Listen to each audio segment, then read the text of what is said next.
Good evening to all participants. I am Mohammad Tariq, interns team of Biodiversity Conservation Foundation. Here, I would like to highlight few points about BCF India.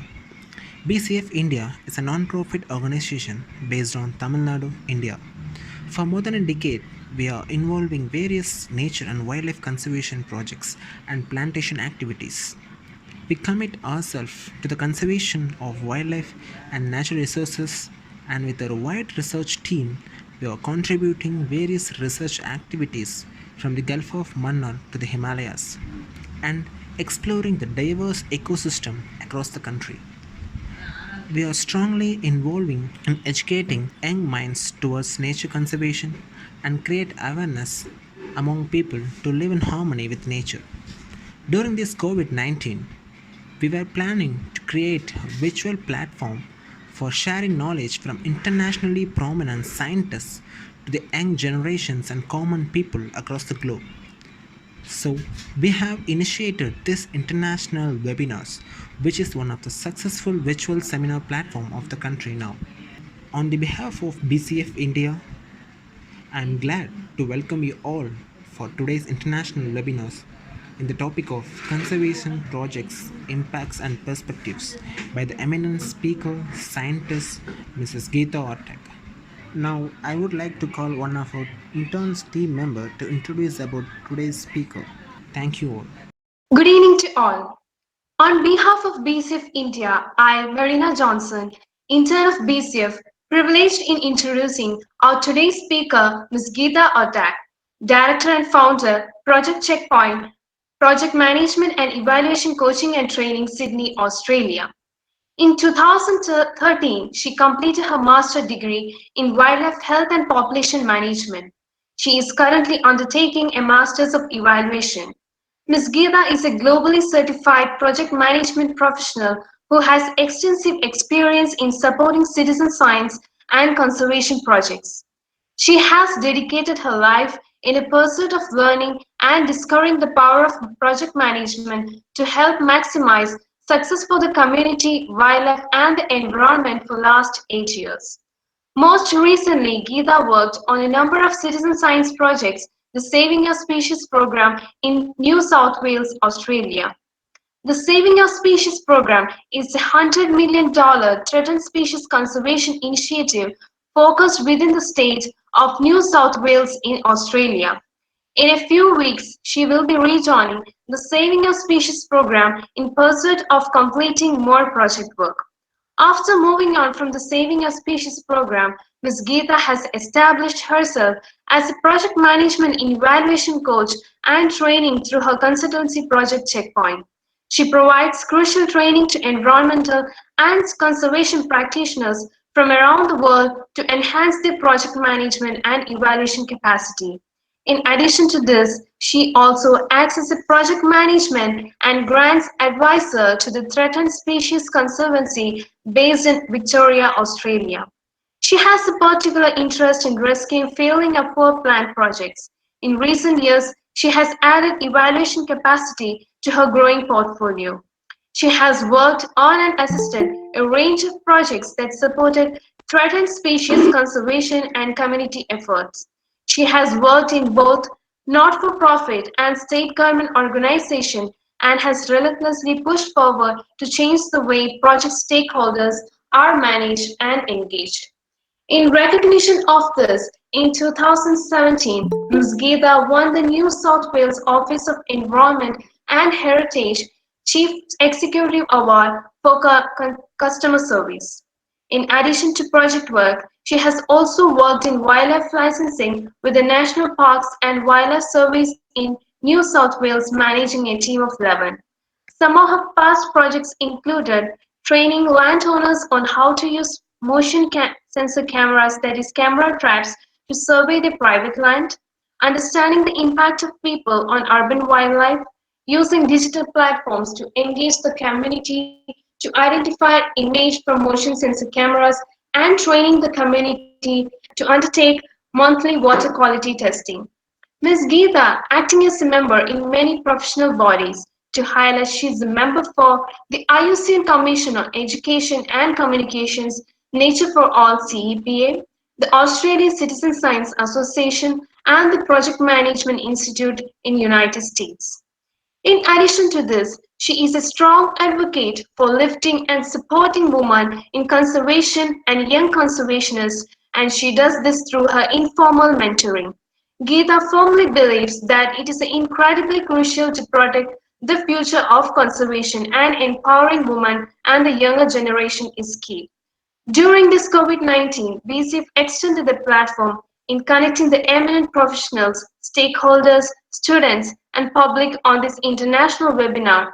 We are delighted to connect to our eminent speaker, Ms. Geetha Ortac, IUCN Commission member, IUCN Commission on Education and Communications, Nature for All CEPA, on this virtual forum and waiting to listen on conservation projects, impacts, and perspectives. Over to you, ma'am. Thank you all.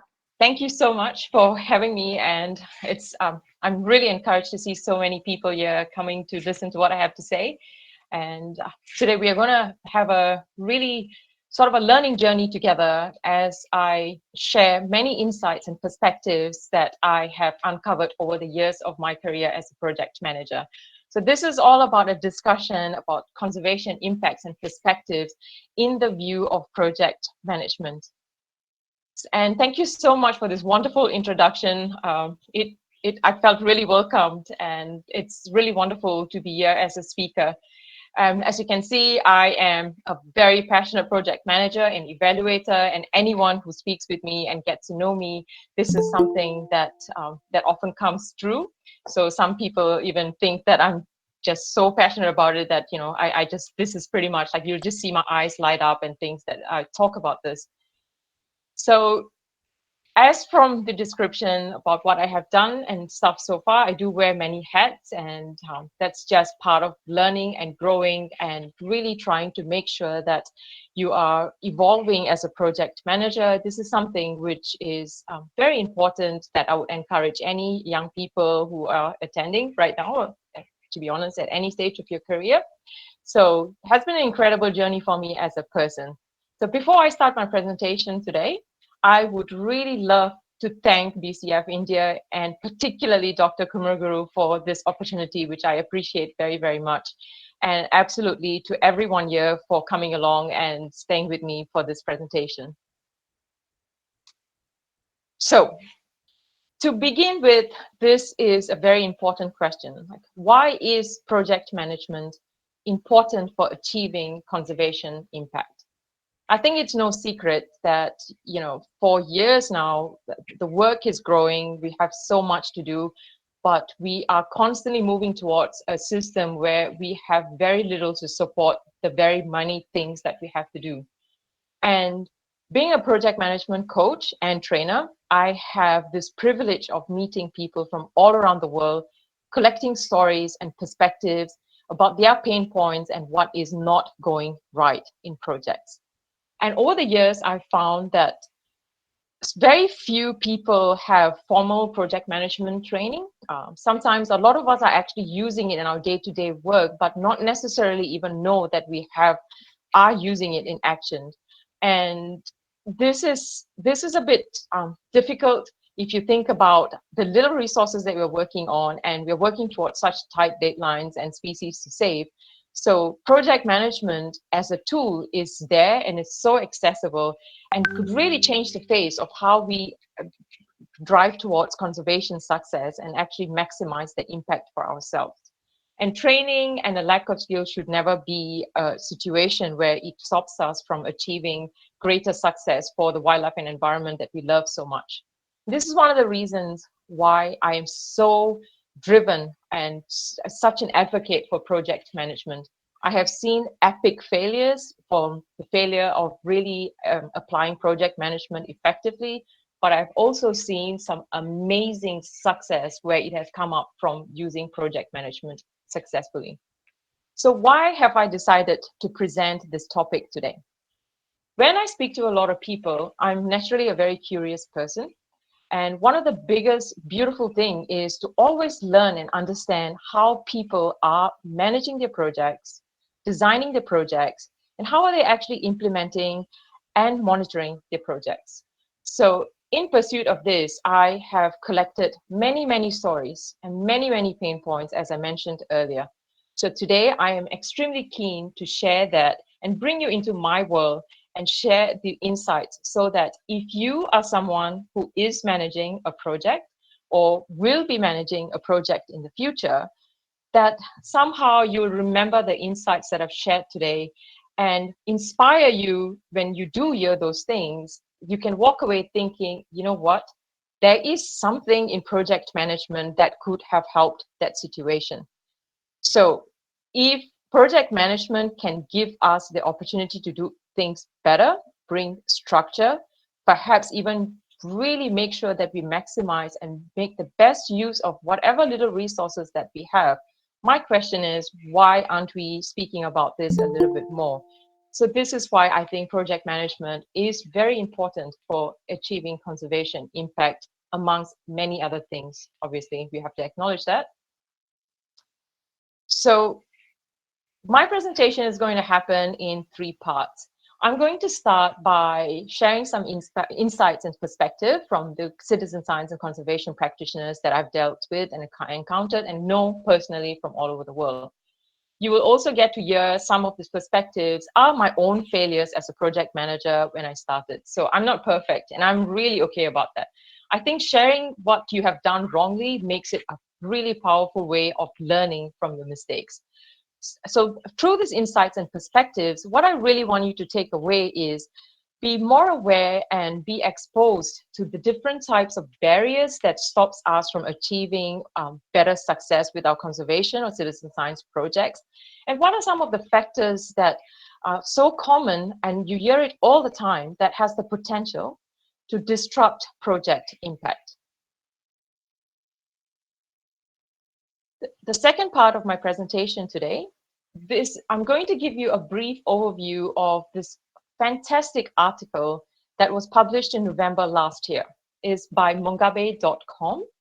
And this really helped me to validate a lot of the insights and perspectives that I was hearing about why some projects were not doing so well. So this is good to have like a little bit of a comparison. You know, it's great to have stories, it's great to have insights, but it's incredibly important to have something to validate that what you're hearing actually makes sense. Now, to conclude, then this is the part that I think I really, really love very much. I'm going to introduce you to and give you an overview of some project management tools and techniques that can actually help you overcome some of the elements and challenges which I'm going to share. So these are the insights and perspectives I was talking about. And a lot of the tools and techniques, you will come to notice that they are so straightforward, so approachable, and extremely accessible.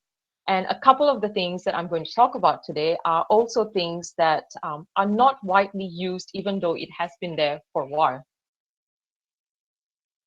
So kindly note, due to confidentiality and respect for the people who have generously shared their insights with me, I will not be mentioning any names or organizations. And it would be very difficult for me to quote any of this if any questions come up about this as well. So it's just that it's a lot of trust involved, so I had to de-identify where the information came from. So let me start by sharing some insights and perspectives.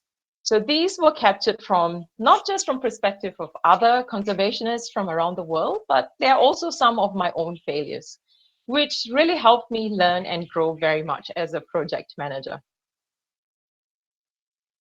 So how this is going to go is, on the top of the slide, you will see the first sentence, right? So these are the things that I repeatedly keep hearing from many different people.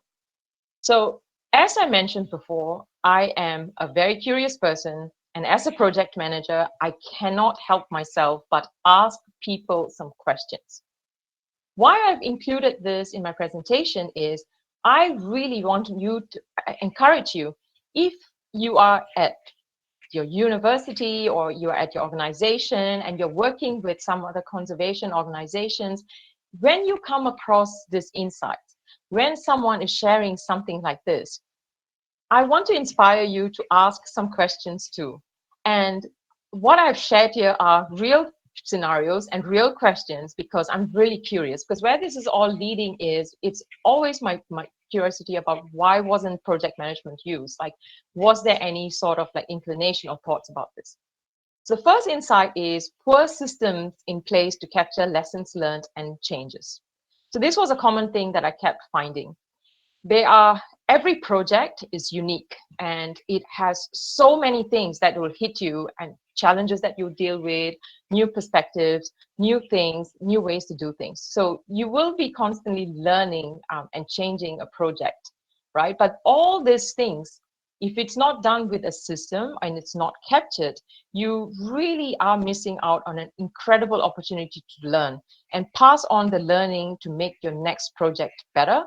And this is something that you could even share with other organizations, the youngest conservationists who are coming on board, because it then becomes like an absolutely fantastic training tool.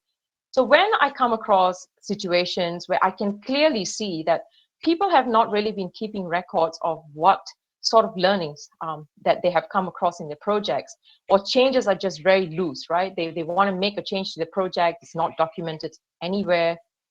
They just go ahead and make the changes, which is very dangerous, thinking about scope creep, which I'll explain later. So when I come across something like this, my first thing is to let them talk about this and to probe. So some of the reasons that I get behind such a thing is they don't have time. So my question to that is, why wasn't that factored in? So no time means they didn't have time to capture the lessons, or they didn't have time to document the changes. But when you do project management, you plan for everything. You plan for how much time something is going to take. You plan for how much time something is going to be documented. The other reason that people often tell me is, well, I do learn, I do keep my stories, I keep my own notes. But do you share those notes with your fellow colleagues? So it's great to have some written notes in your notebook, but when you work in a project team or an organization, knowledge transfer is vital. You really want to make sure that all of us, who are all working towards the same goal, to save the wildlife and save this habitats and the environment, we want to create a culture where we are not learning on our own, but we are taking everyone else to learn with us. So the question I always ask to that is, was that shared? The third reason is, we discuss such things in the meetings. So they're telling me that they discuss what they've learned and stuff. So the natural question to that is, were your meeting minuted? Because what I'm trying to get at is, anything that you do, it's really a good habit to create a culture or a habit where you are creating documentation, even if it is just bare minimum or basic. But do it in a way that it can be shared and other people have access to it. And of course, the last reason that I often hear is, we don't have standard templates. Why not? Some people often hate the idea of coming up with new templates or something, but project management is, if you really go onto Google or something, there are heaps of templates that you can just take and really modify it for your own use. So this was one of the first insights and perspective. So what else have I come across? Scope creep. This is one of the most detrimental things for projects. I've encountered scope creeps anywhere from really minor scope creeps, where people most probably had $50,000 from a grant, and you have written in your grant application that you're only going to do 5 workshops. But then somehow down the road, you think it's okay to add one more, let's add another one. And before you know it, you've run out of your project budget and you still have 6 months to go. Now, you'll see a asterisk there. That's because this was a classic mistake I made in the very first project that I did. It was bad. So what happened was, I started doing workshops, and I think I did a grant application for, yes, it was for $50,000. And all I said was, I am going to deliver 4 workshops. But I ended up doing 8. That wasn't great at all, because that left me in a lurch, and I had to go and get 2 more grants just to get through the project. So that was a very big lesson for me. Why did I actually do it, despite the fact that I planned my project? I was caught up in the passion of what people showed. I just thought, wow, people are so interested in my workshop. Let's just do more. It is so important when you are working with very restrictive budgets, because there is no guarantee you're going to get that extra money or the extra grant. I was just incredibly lucky that I did, but I would never dare to make that mistake again. So these are some of the reasons that people gave, including some of mine. People were so keen. So my question is, what was that plan for? And the other thing that I often hear is, oh, it's conservation. I want to do good stuff. So I try to fit in as much as possible. But the natural question to that is, did you have sufficient funding, right? If you can't just go and do stuff without having much funding and impact maybe other critical things that were planned into the project. And of course, the last one, which we all can relate to, I'm so passionate about saving wildlife. But this is also an incredibly important question. Are you doing any good if you don't even deliver the basics of your project, right? It's really compromising the entire structure of your project. So this is something to keep in mind, scope creep. And applying good project management means you really rule and really keep it tight. So you really do account and think about and make sure that scope creep doesn't happen. The other things that I hear and see and witness, I hope some of you can relate to this, is projects running forever. You see projects running for 10 years, 20 years. There are some projects that I've set up that I can see that there's no intention to sort of bring it to a close. That's fine. It's really wonderful if we can create projects that can last the test of time. And save it. Like if you think about population of wildlife and stuff, it does take time to see any sort of changes. But what's the downside to it is sometimes it's not about the fact that a project is running for such a long period of time. The scary thing happens when it's running for a very long time, but no one has checked in to see how it's going. So you most probably, there are examples with which I can't really quote in specific detail. They are wonderful projects. Media loves them. Everybody talks about this because it may almost looks like they're achieving a lot of great things with this project, until if you're an evaluator, you go in and you take a look and you go, wow, I'm not sure if this project is making an impact.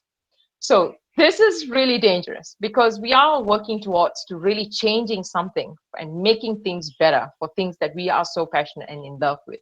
So if we are running projects forever, we are not checking in, we're spending all this money and resources, but not really leading towards an impact. That's a really dangerous thing to do. So some of the reasons that I've heard behind this is we think long-term. Sure, but how do you keep it on track? Or the other thing is, well, it takes 10 years to see impact, right? But my question always is, are you evaluating to track the progress? The last thing is, we can't let the community down. But the thing with projects which run forever, and you have community people coming, volunteering, or they have a high interest, or they have so hopeful that you're going to bring some changes to them, it is really important at some point in this project that you can come back and give them some updates about how you're tracking. You can't keep forever saying that the project is great. It's really great. We're doing all these workshops. Look at us, we're planting trees. But where is this all leading to? So applying project management and proper planning sort of takes that into consideration, because monitoring your execution or implementation is part of the story. So let's see what other insights I have for you. Fails or poor communications. 90% of a project manager's job is communications. At least that is what, according to the Project Management Institute. So this was one of the big things I learned when I was going through my accreditation. It kind of shocked me because when I am working as a project manager, when I'm in the office, 80% of the time I am on the phone with my stakeholders, simply because that's how much running around you do. You want to keep people happy, motivated, going and coming. So communications is so vital and sometimes so underestimated, like in terms of its importance.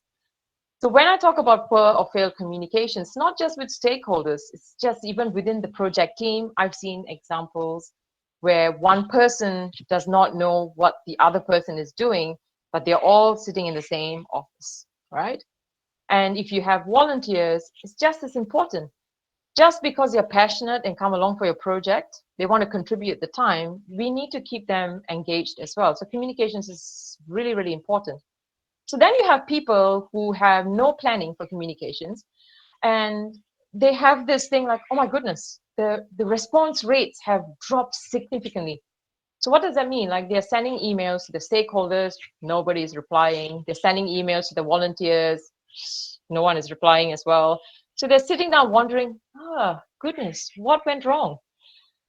So the natural question is, again, it always comes back to planning. Do you have a good plan for communication? Like, do you know how you're supposed to communicate with your volunteers? What do they actually want? Do they want you to send them emails? Do they want to hear from you via like Twitter, or I don't know, like what's the other things, like Instagram or Facebook? And how frequently do you need to like communicate with them? Because I've seen people like every week, the stakeholders get bombarded with 10 emails, but not everyone really requires all that information. So doing a bit of planning and understanding who needs what, when it's a really, really good thing and can solve you a lot of issues. And the other thing is there are, some people just complain about too many meetings. And do we really need that many meetings? So planning actually helps you to question that and perhaps come up with a better plan. Maybe once a month meeting is more than sufficient. Okay, strained or damaged relationships. This is something I've experienced myself as well. If you are not careful and you really don't take care of people that you work with, this happens so quickly and sometimes it cannot be repaired, sometimes it can be repaired. So you most probably might have started a project and maybe you have like a wonderful cohort of like 10 or 15 stakeholders. Everyone plays an essential part.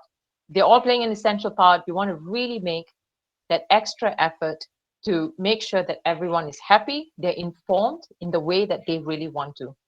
So when people tell me like, oh, I had 5 stakeholders drop out, the thing is, if you didn't plan, you will not see this coming, right? It's at risk. So you then have to think about, did you actually identify this as a risk at all? Did you see any early warning signs? So were you actually looking if your stakeholders were happy when you were doing your project?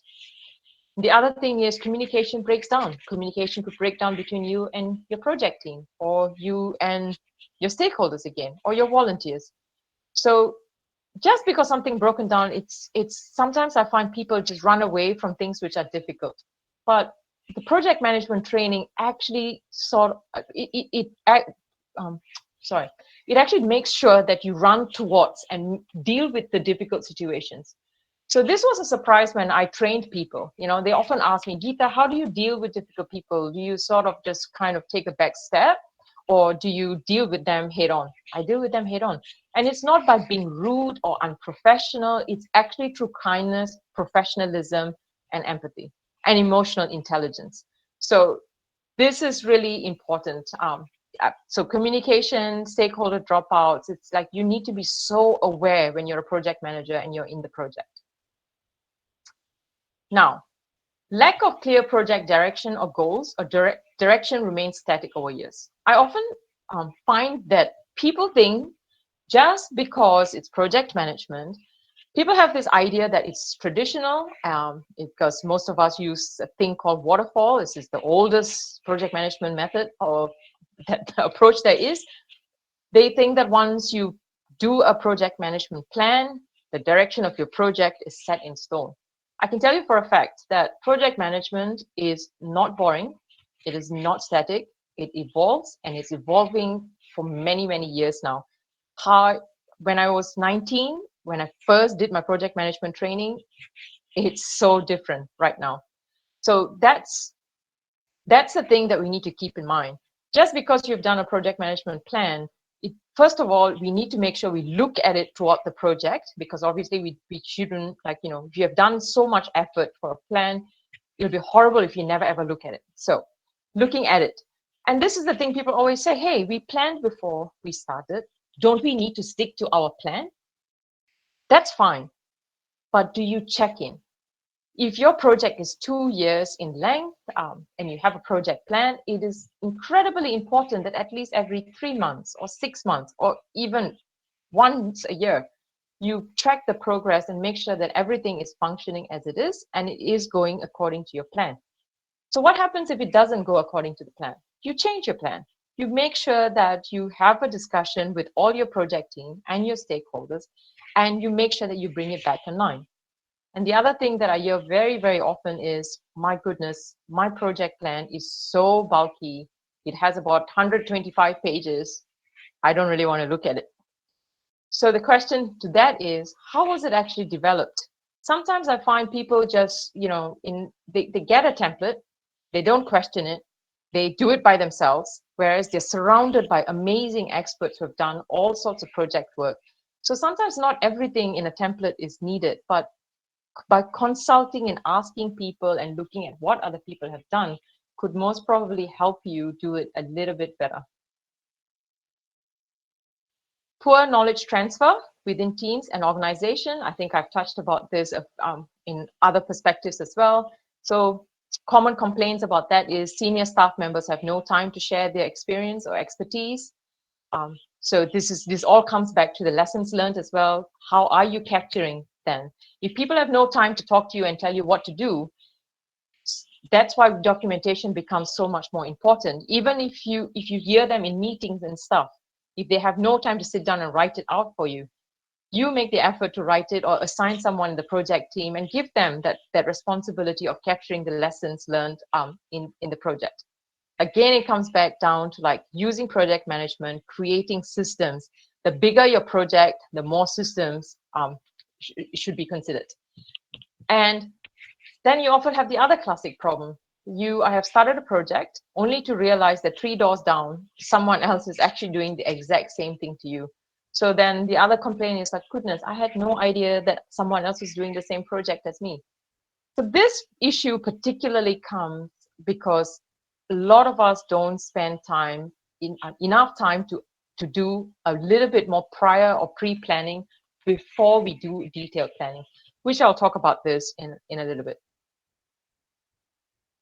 And this is my favorite failure to evaluate implementation efforts. So common thing is like, you just visually look at the spreadsheet, everything looks amazing for some reason. You think the budget is on track, the schedule is on track, the workshops have been delivered, but impact is not about delivering workshops or how much money and how well you've spent it, or whether you have met all your deadlines. When we talk about conservation, impact is so much more, and that impact might differ. It could be, maybe you want to see a trajectory in your population, you want to see your community engaged, they're changing their behavior, doing things better. So defining the impact is hard when you don't have training, but there are more than enough like things and experts that you can reach out to, which I highly encourage if that's an issue. So think about this fact, right? So my question always is, but is that your project impact? How has your project actually made a difference? Because surely someone can't tell you that delivering workshops has made a difference. And the other things that I often hear is, okay, I usually look at it when I do my grant reporting.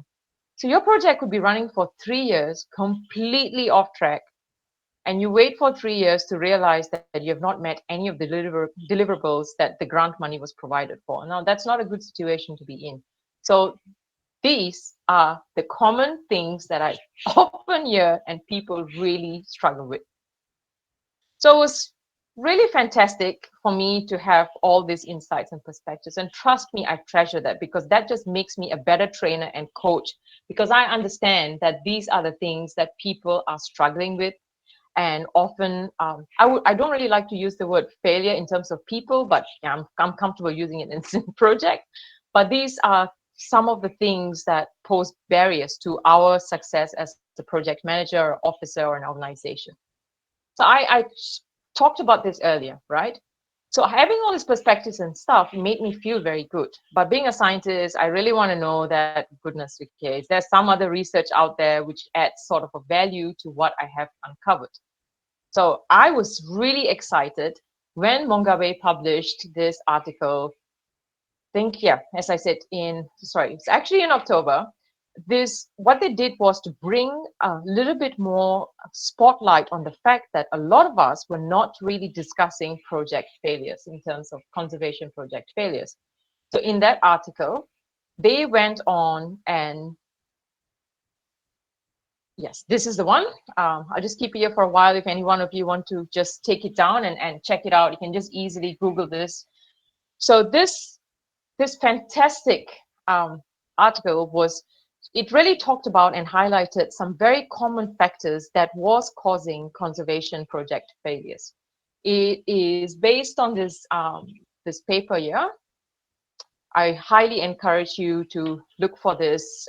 It's called Learning from Published Project Failures in Conservation, a wonderful work by Alison Catalana. She's wonderful. I've had the opportunity to message her and be in contact with her. So this is very interesting. So when I read through this, my eyes went big because a lot of the things that I uncovered from people were making a lot more sense. And this article and this paper started showing me the connection. And then you just go, wow, these problems are real. So what I've done here is I've extracted some exact stuff from the Mongabe article and compared it with the insights and perspectives that I got, just to see where does it actually have that parallel. So it was very interesting. When I read through the entire article, then I went back and looked at all the insights and perspectives that I had, and there were just so many similar things. So, for example, some of the things that Mongabe highlighted that was causing factors that was increasing conservation project failures or attributed or contributed to project failures was problematic interactions between people. So that's the thing we highlighted before, the failed communications within the project team, stakeholders and volunteers. The other thing was inefficient communication, and which I talked about earlier before, like communication is 90%, but yet we don't plan for it really well. And the other thing which was also really interesting was interpersonal relations. That's your face-to-face interaction, the verbal and non-verbal interaction. And that was one of the largest cause of project failures.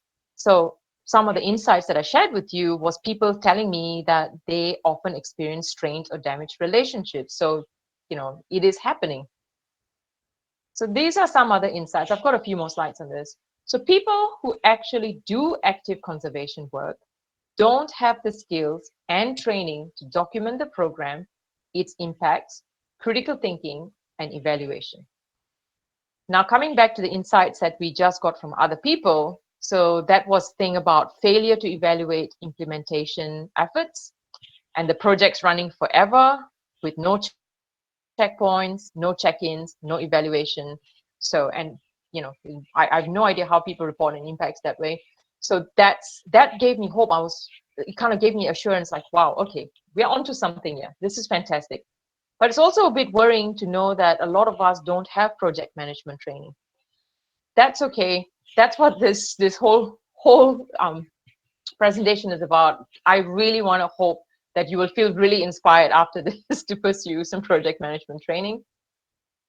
And other things, well, like this is the same as before, but the other insights which really added a lot of value to this is, jumping straight into implementation without really proper planning, poor knowledge transfer within teams and organizations, and a lack of clear project directions or static direction. So that's like, this is really, again, as I said, validates it. So the few other things that Mongabe highlighted was failure to learn from past experiences. Now, this comes back to the lessons learned that I've been mentioning so many times, the lack of systems to capture lessons learned, the lack of funding was the other thing, and the funding has been misallocated and misappropriated. That has a little bit to do with scope creep, but then again, if someone gives you $100,000 and you have not done the level of planning, your money is going to go and be used in all sorts of different things except for what your project was meant to do. So the things which sort of mirrored what Mongabe was talking about in terms of insights was the poor knowledge transfer within teams and organizations. That's the failure to learn from past experiences, and the scope creep that I was talking about, which can be anywhere between minor to severe.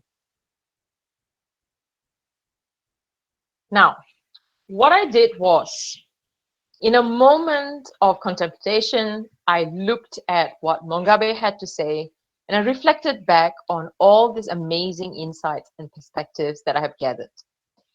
Being an evaluator, my brain thinks a lot in themes and dimensions and elements. I kind of realized that after a while, there's this really main key themes that was happening here and happening again and again, which was causing and posing barriers for us to maximize project success. So what were they? Poor planning was a big one, right? Because there was a lot of documentation was missing. People were not capturing things that we were learning. And the other big thing was strained stakeholder relationships, ineffective interpersonal relations, poor project reporting, poor communications, and poor knowledge transfer. I want to take a minute and really emphasize the importance of poor knowledge transfer. When I started an organization, even as a volunteer, that really was very detrimental to how I was, my confidence as a person and my confidence as a volunteer, and even when I worked. Because what happens is, if I am not learning from my peers and the experts and the people who have done the project better or worse, I am now set up in a way that I'm going to go out and find out and not necessarily succeed in the best way possible. And when you don't have the mindset in a project team that all of you are in it together, it's going to fracture. So it's not going to become about the conservation impact of the project. It's just going to end from the project team itself. So people might lose motivation. You might have some really hardworking people in the team who will be disrupted and really losing their confidence because they are not getting the support and the learning that most probably inspired them when they started out in university with all this dream of really achieving amazing impact for wildlife. So poor knowledge transfer is something that we need to really think about very seriously. So now, coming to the last part of the presentation, how can project management help overcome such challenges? So in this section, I'm going to go through and use the key themes as a foundation, and I'm going to discuss and give you some tips about all is not lost if you do come across this. There are little solutions and wonderful tools and techniques that project management can sort of rescue you from this situation. But before I start though, this is very important. You can almost say it's a disclaimer that I would really like to highlight the following, because I get this all the time when I coach and I train environmental practitioners and conservationists. Project management is not a silver bullet, because I sometimes think that people get the impression, okay, if I just go get myself trained in project management, everything's going to be perfect. My project is going to not have any challenges. That is absolutely not true. We all know this, because conservation is, it's ever evolving, it's difficult, it's wicked. So in that sense, it's important to have this acceptance that project management is not a silver bullet. But then you might ask, so what's your presentation all about then? Well, what is like I really want you to think of it as your superpower to fight and really overcome all the issues and challenges that the world is going to throw to you when you're trying to save that tiger or trying to save that pangolin or trying to save that habitat that you love so much. So these things are no doubt going to happen. And I can tell you, I am very meticulous in planning my projects now. And even then, I still face a lot of challenges. And you will not believe how many things can go wrong. But the one thing that has always helped me is my confidence in me as a project manager and my training and my relentless pursuit to learn and become better. So saying that, I can only assure you, in my experience, having this sort of skill set can make the world's difference when you set out and make your mark in conservation. Okay, so as I said, as you can already figure out, this is why I love my job very much and love being a project manager. So I hope you're ready to begin for me to present to you about how project management can actually help overcome these barriers and challenges that we've talked about. The first thing that is really, really good. Now, we talked about poor planning, systems, no systems and stuff. And also these big, large projects or projects that run forever. So one tip that I can give is compartmentalizing your work, right? We often, I think even if you have never ever really done any formal training in project management, since most of us will be maybe have some exposure to hearing about the 5 process groups: the initiation, the planning, the executing, the monitoring and controlling, and close. So what it actually forces you to do is not run ahead when you get to do the project, is to stop at each part, because each part of it demands a different level of planning, different activities, and different things that you need to get done in order to reach your executing successfully. So I would highly recommend you to think about, if you hit Google up or something and just really get yourself familiarized with what these 5 process groups are about. So tackling your work a little by little and making sure that it's in sections would really help you to keep your focus and make sure that you are ready before you like forge ahead. The other thing is project management also has things called life cycles. You would have heard like agile, adaptive, iterative. So these are all tools, like different life cycles that you can sort of think about implementing, because there are different styles of how you would implement and run your project. And there's the other thing called relationships, which is fantastic if you have many different elements to your project. So what it actually helps you to do is to provide a different level of system on how you start, stop, plan, and deliver your project. So as an example, this is something that I use for my own training. So this is how I explain to people. So you're looking at the 5 process groups, and you can see under each of the process groups the different level of activities and stuff that it gets done. So you can see how structured it is. It keeps you focused. If you get this as a discipline, it forces you to think one thing at a time. So what it actually does is make sure that it's not fuzzy, you're well planned, and you are satisfied before you move to the next thing. So as you can see, like planning, executing, the better you do in initiating and planning, the better your executing will be. Now, I talked about relationship. One of the most common project management relationship is called a sequential relationship. So what it happens is, just imagine you are doing a volunteer-based bird survey project. So in such a project, you have this whole element where you need to get your volunteers trained. Then there's this other element where once they are trained, they need to go do the bird surveys. So if you are a project manager, you can think about approaching this in phases. And in sequential actually just means that you really just focus from using the 5 process groups, right? You just really plan from start to finish. You complete and make sure you have finished the volunteer training. Now all of them are ready. Then you start planning and designing and implementing the bird surveys. So what happens is you're taking 2 tasks, but making sure that you spend enough energy and planning for each one of them, so that you can, as you can see, it leads to better success, because you're not running and doing 700 things at the same time. So sequential relationships actually helps you to slow it down, and not really slow it down, but really gives you a little bit more structure. So what can it really help to do? By applying all this, it can definitely help you do better planning, and you will have better structure and more confidence going into your implementation. Now, the other thing is planning for planning. So what am I talking about? This is the initiation process that I talked about. This is something that I've witnessed time and again. People completely skip this. They go straight to a project management plan. They want to go to implementation in 2 weeks. But that's when you miss out this golden opportunity to really take time and understand who are the stakeholders that you're going to deal with. It's not enough to know which stakeholders you're going to work with.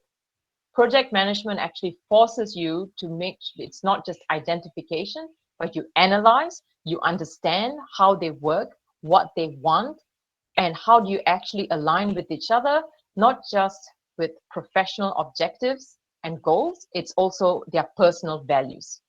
I am really not a big fan of using stakeholder management. I have to use it sometimes because it's just a professional word, but it's very important that you think of your stakeholders and care about them as much as you would care about the community or your volunteers. So here I'm coming back to planning for planning. I highly encourage you to really take full advantage of the initiation process. This is where you do your pre-planning. Really take your time and understand the environment where you are going to implement your project. This really saves you from missing out on any important people. You see, this is why sometimes you end up in the middle of a project with some very difficult people or some stakeholders who are not happy, or you have strained relationships, because I have seen this as well. In the middle of the project, you then discover that there was someone else who really needed to be a part of your project, and you have let them out because nobody took the time to search for them, right? And the other thing is a project charter. We all are familiar with project management plans, which is the big chunky documents, but it doesn't have to be that way. So project charter is a much slimmer version. This is one of the first documents you can put together when you have landed or you're thinking about doing a project. So project charter is very high level. You would have identified some high level risk, some high level list of stakeholders that you want to work on your project, some assumptions, some constraints about your project. But this is a wonderful document to have and very, very underused in our industry, because what it helps is if you are trying to call or contact a stakeholder, it gives you enough detail to be able to call them up and explain what your project is about and hopefully attract them to come on board with you. So yeah, so that's another technique that is very useful and can really help you improve on poor planning. And it also improves strained stakeholder relationships because, as I said, spending a bit of time in initiation helps you to prevent any nasty surprises after you have started executing your project. And the last thing is, it really helps you improve your poor communications, because by doing initiation and spending a bit of time and having a project charter just helps you to communicate your early project goals a lot clearer to people and your funders, rather than having it on a sketch or trying to go all detailed too quickly, because that takes a lot of work. Number 3 is facilitating knowledge transfer. So we talked a lot about this really horrible word, knowledge transfer, that happens when people are not capturing the lessons learned. So what does project management has that can help? There's a very, very simple spreadsheet that you can set up, and it's called a lessons learned log. All you need to do is, there's many different versions of it, but essentially what it does is it forces you to capture your learnings as you go. Learnings means doesn't have to be positive. You need to remember that. It's also about things that didn't go so well, because that's everything is learning. It's not just success, right? In addition to this, it's also really good, and project management encourages this, is to promote a culture within your team and your organization to share the learnings from your project, not just within your team or within your organization, but it's fantastic if you could share it with other organizations who might be doing similar things, because it's kind of a nice thing, right? If you are succeeding and you're doing things great, or you've done things bad, you can save someone else from making the same mistake as you. Technique number 6 to help facilitate knowledge transfer is make sure that you have a proper documentation system. Don't keep it on your C drive, don't keep it on your personal drive, but it's about keeping it somewhere that everyone can access, using some very simple file name structures so that all of us are on the same page, so that even if XYZ person has left the organization, someone else who's coming in can easily take over and run with it. What can it do to help? It really does improve knowledge transfer. It absolutely enhances your planning, and it definitely improves your project reporting. Number 4 is dealing with changes in projects. That's the thing. People love, from my experience, sometimes we just think it's okay, let's change one, no one will know, nothing's going to happen. But then before you know it, 6 months down the road, your project has changed so much from what you actually wrote the grant for or what you intended to do. It's okay to change, as I mentioned before, but you need to understand if you're a small project, even a small little few sentences saying, okay, when we started, we wanted to do 3 workshops, but we can only do 1 because we have lost funding, right? That is good because at the end of the day, when you need to report, you have all this and you don't have to remember what happened 3 years ago. So that's really good.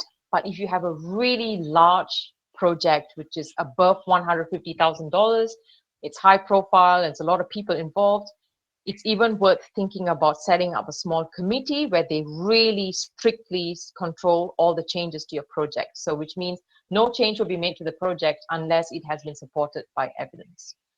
That just really makes sure that you stay on schedule, you stay on budget, and you really reach your goals without having too much scope creep. If at all, no scope creep.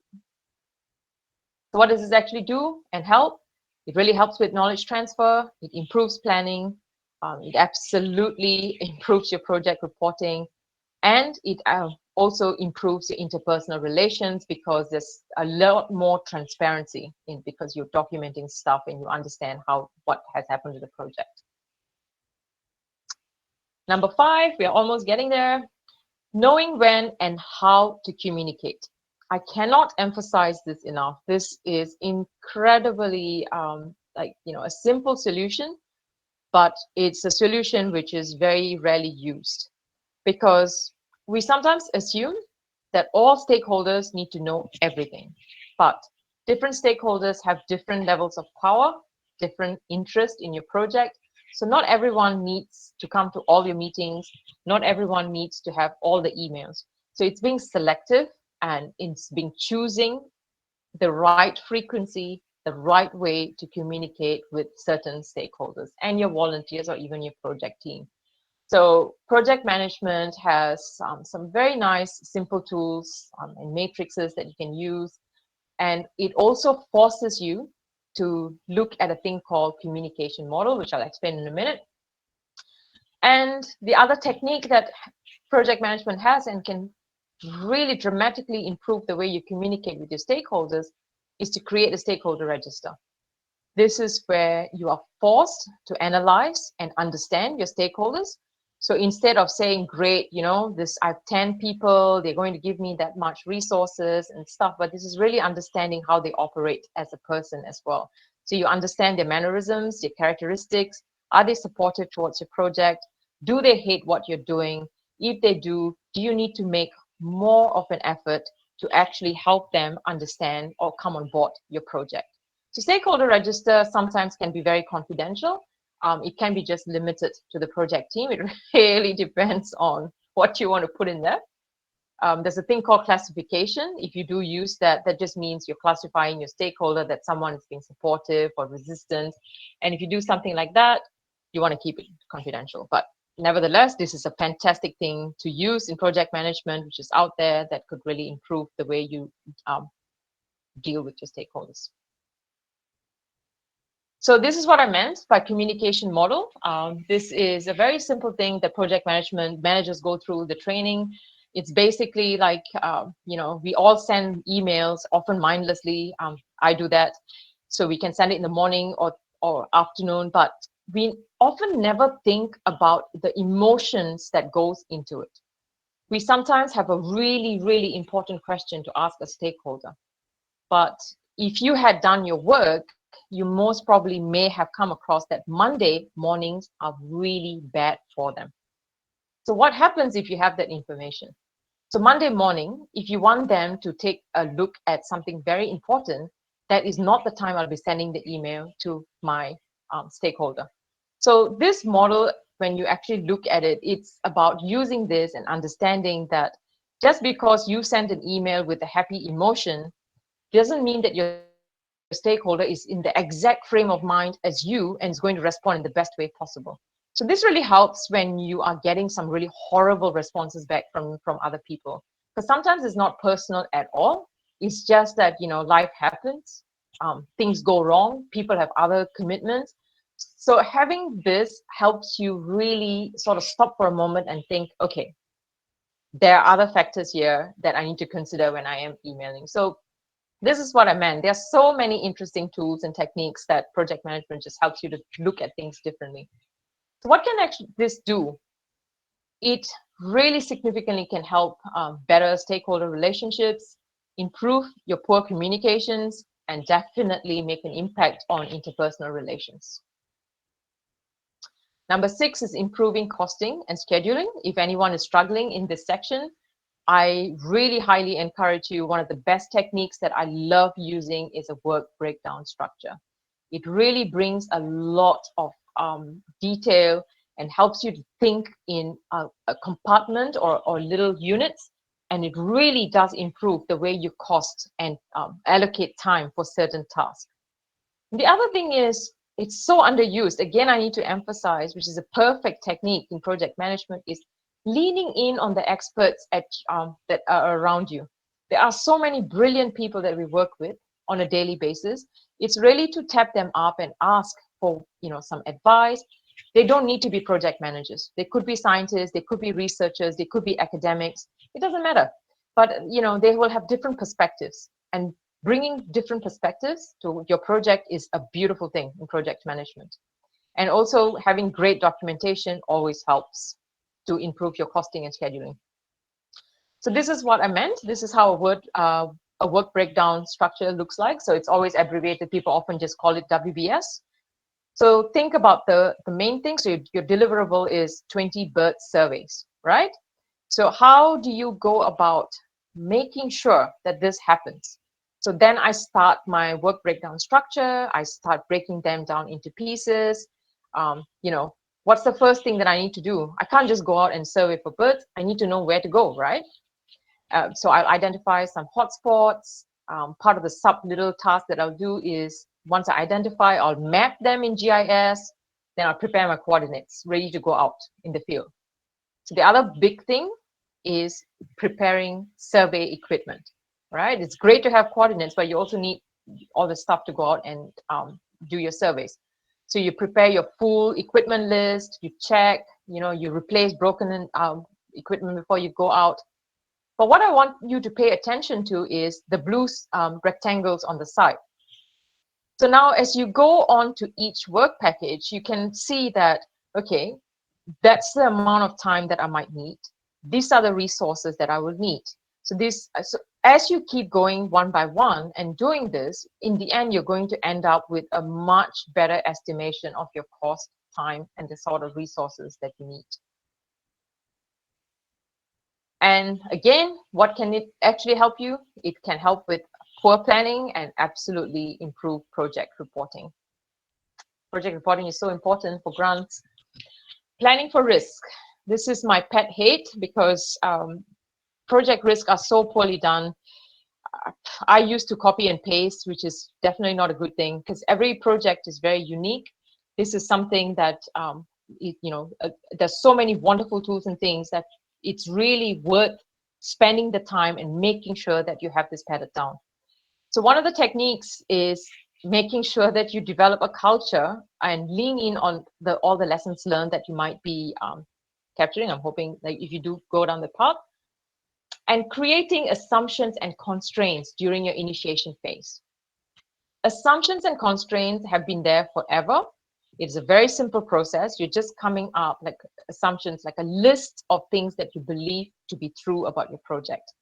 So assumptions are things like, I believe my project is going to be successful. I will deliver 20 workshops. I will keep it within budget. I will not have any resource issues. So you kind of like a dream list of some sort that you're thinking very positive, okay? So what happens is, I'm going to go through the process in a bit. So the assumptions, if applied correctly, can really help you to identify some project risks, which we're going to look at. And the other thing is, again, coming back is leaning on experts and asking them, hey, I'm doing this project. This is the list of risks that I have. Have I identified anything? Is there anything else that I should be looking at? So people who are outside your environment sometimes can come up with amazing project risk because we don't see it because we're too close to it. So this is why I highly encourage you to really develop this habit of asking other people. So planning for risk is not just about identifying risk, right? Once you identify the risk, you then start thinking about how to mitigate the risk. Then you need to understand or estimate the impact of the risk on your project. And as a final step, you then will go back and check the planning that you've done for your project and see if can it actually survive this risk if it does happen. So how can assumptions actually help in this process? So to me, I am a big advocate of assumptions from the get-go, right? So assumptions have really resulted in better risk identification. As an example, I've included here for you. Okay, so imagine I'm doing a bird survey project. I do apologize. I keep using bird survey projects as an example. So the assumption one that I've made is we are going to complete 10 bird surveys between January and March 2021. That's assuming that we are all going to be off COVID by then. And so this is how the process goes. I've got my assumption, then I start asking myself this question. What are all the factors that could prevent you from achieving this assumption, right? Let me just repeat that.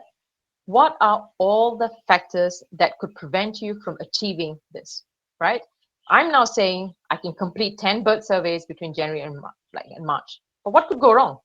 Bad weather can go wrong, staff can fall ill, vehicle can break down, you might be under-resourced, you might suffer from fires and other natural disasters, which takes you away and most probably not complete the 10 surveys during the time. But you also need to ask yourself, what happens if you don't, right? So this is the next stage to it. So you have already identified the bad weather, fires and stuff, and you then think about what happens if you don't do it. So you will have an incomplete data set, which will then impact the analysis, which might then also impact, if it's on a grant, the deliverables. You can't go back and say, I'm so sorry, but I just did 3 bird surveys out of the 10 that I was supposed to do, because of fires and stuff. But if you had some sort of a contingency plan, it's not always possible. Obviously, if the fires are going on for the 3 months, there's nothing much we can do. But it's always, being prepared as much as possible. And yeah, if you don't have the data set and the 10 bird surveys completed, it also impacts management decision making.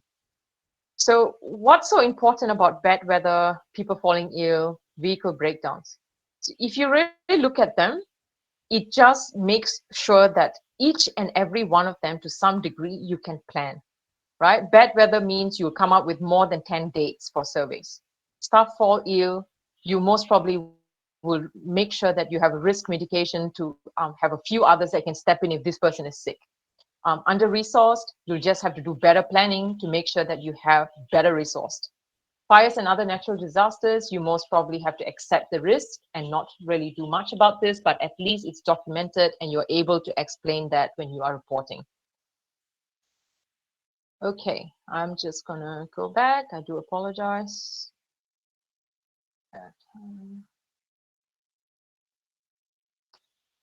So the areas that it can help improve: poor planning, it can improve your knowledge transfer, and definitely make sure that your stakeholder relations are better. Because risk is not something you want to get caught off. It just shows, if you're not dealing with it and you've not planned for it, it just makes it look like you are not very competent to do the project. This is one of my favorites: inspiring action through leadership. Somehow along the lines, people think that, you just got to be a pure manager, work, project. But then we looked at, ineffective interpersonal relations, strained or damaged relationships. Leadership is key in project management. They even teach you about the different techniques of leadership. So this is something which is very important. It is not enough to be a project manager. It is very important that as you carry 50% of your manager skills, you have to really look into how to be inspiring, nurturing, and taking care of the project team who have come to work for you. So in project management, they also emphasize the importance of using emotional intelligence. It's not just, as I said, it's not just about, just making sure that all the tasks are done or something. An unhappy team is going to be an incredibly unproductive team. So as a leader, you will be aware of that, And you also, will be aware of their growth and learning throughout the time they're attached to their projects. Some people get really surprised that project management has emphasis on emotional intelligence, leadership, training, taking care of people, nurturing your project team. But this is what I meant. It's so full of surprises. It has really changed a lot over the years. And it really is about holistic development of you as a person to make you the best impact you can for conservation. Areas it can help improve. It can definitely improve interpersonal relations and definitely improve communications in your team, because they're going to be happier and doing better work and really motivated, and definitely not kill their own confidence. We're almost towards the end. I only have 2 more to go. So this is the other thing. When you think about stakeholders, how do you think about them? People sometimes, I find, when they think about stakeholders, they mean nothing more than a resource for their project. In the last years, I have tried very hard, and and to really advocate this mindset of nurture, not manage, because I've seen amazing success with some of the stakeholders that I've worked with actively. It's to really treat them as a person and not see them as this source of expertise coming along and supporting your project for free. And the other really important thing, which has made a huge difference, is you create opportunities for them to learn and grow with your project. It's not just your volunteers or your project team, because this way you keep them curious, motivated. They come on this journey with you, and they're more likely to stay a little bit longer because they feel like they're being taken care of. So what do you have in project management that could help, right? So it's all about understanding where they come from, what do they need. So there's this wonderful tool called Raki Chart, or Resi. Yeah, I call it Raki Chart. It's just understanding who's responsible for what, who's accountable, who can be consulted or informed for certain tasks. So little things like this just really define the roles and responsibilities that they need to bring to your project. They're clearer. The more clear they are with what they have to do for you, the better it is, because if they can't do something, they can then at least let you know. The other things that you can use to analyze and understand your stakeholders better is a power interest grid or the classifications stuff. And of course, there's always a stakeholder management plan that you can put together in project management to really define and capture details about how and what your stakeholders need and how will they be involved with your project. Oh, goodness. I had to apologize. I think I went back there. Okay, so this is how a Raki chart looks like. So you can see it's a very simple one. It really is not very complicated. And that's one of the other things I love about project management. The tools and stuff are so simple. There's really no excuse not to use them.